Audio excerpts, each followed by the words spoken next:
Como não posso? Quem encheu minha cabeça de sonho? Quem me fez treinar até meus ossos quase se batirem? Quem me negou o meu destino?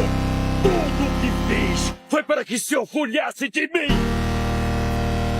Diga-me o quanto se orgulha, Shifu!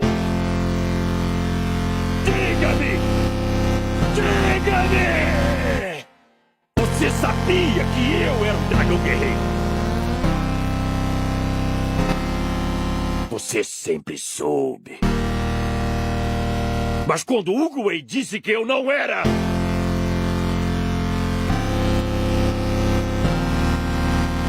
O que você fez? O que você fez? Nada! Não era seu destino ser o dragão guerreiro. Não pode me culpar por isso. Esses dias, o mais velho foi reassistir o Kung Fu Panda. Eu vi que o filme é uma coisa totalmente diferente quando eu assisti quando eu era criança. Porque quando eu era criança, eu achava que era só mais um desenho, né? A história de um panda gordo, umas lutas engraçadas e um vilão felino e uma tartaruga velha falando frases de biscoito da sorte. Mas na minha cabeça, o Og era um velho fraco, que servia pra nada. Tai Lung era só um vilão que precisava ser derrotado. E o Pooh era um personagem engraçado, que por algum motivo virava herói. Simples, herói vence, vilão perde, acabou. Mas quando você cresce, você percebe que a infância é uma lente muito limitada. Porque quando eu reassisti Kung Fu Panda já adulto, eu percebi que o filme não é só sobre Kung Fu. Tem uma coisa muito mais por trás no filme. Porque o Pooh, ele não é um herói clássico. Ele não é talentoso, ele não é disciplinado, ele não é nem respeitado. Ele é uma pessoa comum. Ele é uma pessoa que trabalha no negócio da família, sonha com algo maior, mas vive presa numa realidade que parece pequena demais. É a realidade da maioria das pessoas, consumindo histórias de grandeza, mas acordando todos os dias em uma vida que simplesmente não parece menor que os próprios sonhos. E isso cria uma frustração interna, uma guerra silenciosa entre quem você é e quem acredita que deveria ser. O Pooh vive com essa fratura o tempo inteiro. Ele sonha em ser um guerreiro lendário, ele sonha em ser um dos 5 furiosos, né? Ou então até maior que eles, né? O dragão guerreiro. Mas ele tropeça subindo uma simples escada. Essa diferença entre o sonho e a realidade gera vergonha para ele, insegurança e aquela sensação silenciosa que eu não sou suficiente. E aí entra o Oogway. Quando eu era criança, ele parecia inútil, porque simplesmente o Vale da Paz tá passando por perigo e simplesmente o cara vai lá e some. Só que hoje eu entendo que ele é o personagem mais poderoso do filme, tá? Enquanto todo mundo luta, treina, se estressa e tenta provar algo, o Oogway apenas observa. Ele fala frases que parecem clichês como Preocupado com o que foi e com o que será.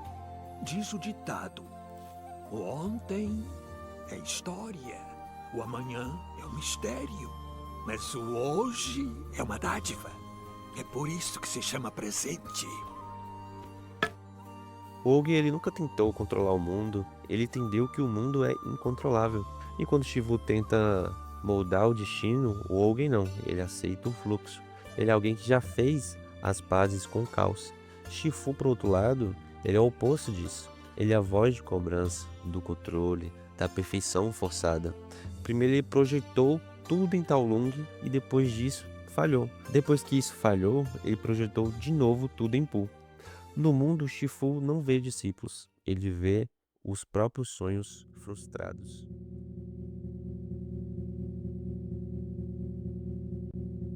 E falando em monstros, Tai Lung é um dos vilões mais mal interpretados da animação. Quando criança, ele era só um vilão. Hoje, eu vejo ele como o Pooh que deu errado. Tai Lung treinou, Tai Lung acreditou. Tai Lung ele construiu uma identidade em torno de ser o dragão guerreiro, mas quando ele foi rejeitado, ele não perdeu o título de dragão guerreiro. Ele perdeu quem ele era. E esse é o pior tipo de dor, quando sua identidade depende de um ideal, e esse ideal é arrancado de você. O ego quebra, e quando o ego quebra, vira sentimento, raiva, violência. Tai Lung não é mau por natureza. Ele é alguém que perdeu a própria identidade. E quando alguém perde a identidade, vira um animal ferido, tentando provar que ainda existe. E aí então vê o momento mais genial do filme, o pergaminho do dragão. Quando o Pooh abre o pergaminho esperando uma revelação cósmica, um destino escrito, uma profecia, e não tem nada, quando a criança eu achei isso uma piada, sacanagem, né, pô? Hoje eu entendo, porque não existe destino escrito, não existe essência pré-determinada, não existe propósito entregue em manual. Você olha para o universo e o universo olha de volta como um pergaminho vazio. Isso assusta, mas também liberta, porque não existe destino. Você não precisa ser nada além de escolher ser você mesmo. Paul só começa a evoluir quando ele entende isso, quando tem essa virada de chave. Quando ele para de tentar ser os 5 furiosos, ele começa a ser ele mesmo.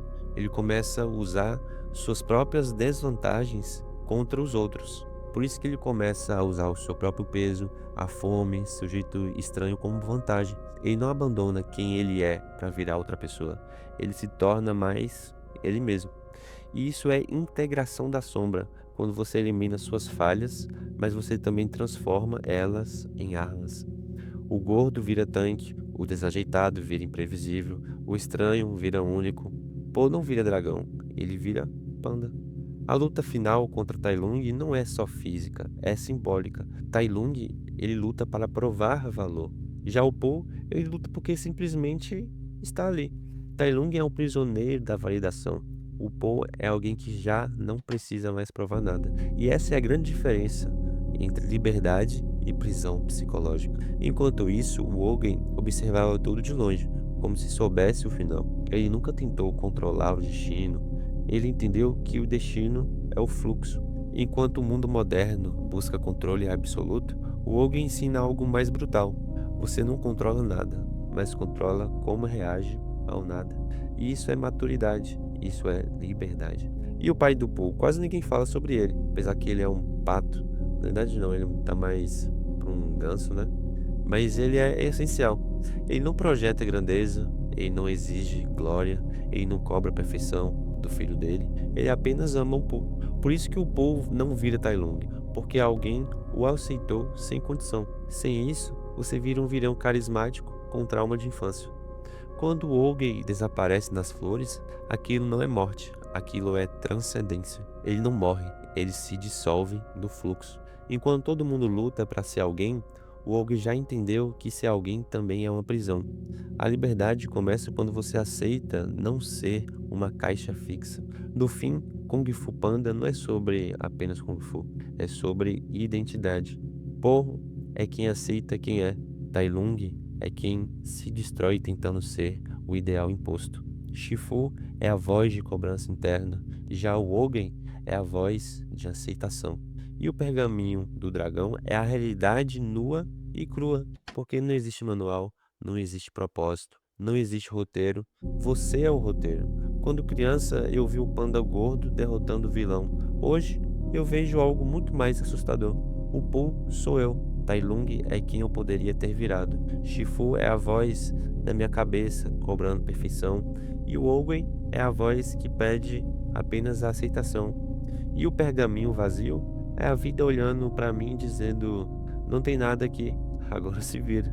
Talvez você fique esperando um destino, um propósito, um sinal divino, mas quando abrir o pergaminho, simplesmente não vai ter nada. Isso não é vazio, isso é liberdade. Porque o dragão guerreiro nunca foi escolhido, ele foi construído. Fala pessoal, acabamos aqui com o vídeo, deu um trabalho absurdo para fazer esse vídeo aqui para vocês. Então fortalece aí deixando aquele like, compartilhando o vídeo. E também se vocês quiserem que eu faça outra análise do vídeo aí, de algum outro filme, de alguma série, principalmente anime, só deixar aqui nos comentários que eu já lanço para vocês. Valeu, tchau, tchau.